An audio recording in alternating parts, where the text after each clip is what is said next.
ලංකා ජාතික පුස්තකාල හා ප්‍රලේඛන සේවා මණ්ඩලයේ සභාපතිවරයා හැටියට මා පත් කරනු ලැබුවේ 2024 දෙසැම්බර් මාසේ 16 වෙනිදා.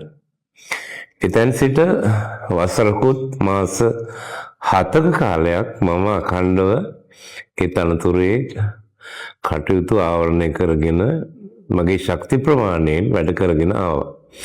නමුත් මට තේරෙනවා මගේ ධාරිතාව සහ මගේ පෞද්ගලික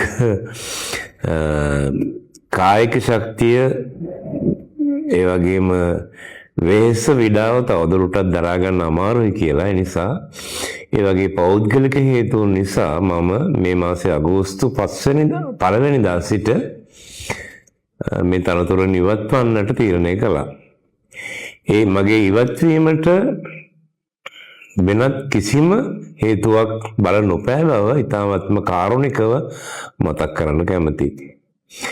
මේ රජයත් ගරු ජනාධිපතිතුමාත් කෙරෙහි මා තුළ පැවති විශ්වාසයත් ගෞරවයත් එදා වගේම අංශු මාත්‍රයක්වත් නොවෙනස්ව පවතින බවත් ඉදිරියටත් රජයේ මේ ආයතනයේත් කටයුතු වලට මගේ ශක්ති ප්‍රමාණයෙන් උදව් කරන්න මා සූදානම් සිටින බවත් කියන්නට කැමතියි.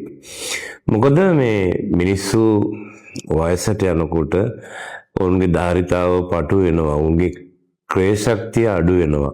දැන් මම රටේ දන්නේ මම ලේඛකයෙක් කවියෙක් හැටියට. ඉතින් ගත වූ කාලය තුල මගේ නිර්මාණ ජීවිතය හුඟක් දුරට අඩාල වුණා.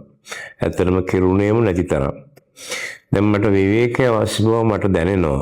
ඒ නිසා මම සාමාන්‍ය ජීවිතයට යන්න තීරණය කළා. වෙනත් කිසිදු බැඳීමකට යටත් නොවි මට වඩා ධාරිතාවෙන් පුළුල් ශක්තිමත් හොඳ සභාපතිවරයෙක් මේකටපත් වේවි.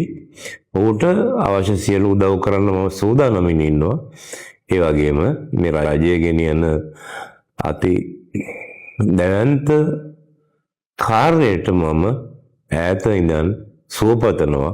අවශ්‍ය වූ විට උන් විට මගේ ශක්තිය පිරිනමන සූදානම්ම ඉන්නවා. ඒ නැවතත් තහවුරු කළ යුතුයි. මගේ ඉවත්ව යාමට මගේ පෞද්ගලික හේතුන් මිස වෙනත් කිසිවක්ම අදාළ නැහැ. බොහොම ස්තුතියි.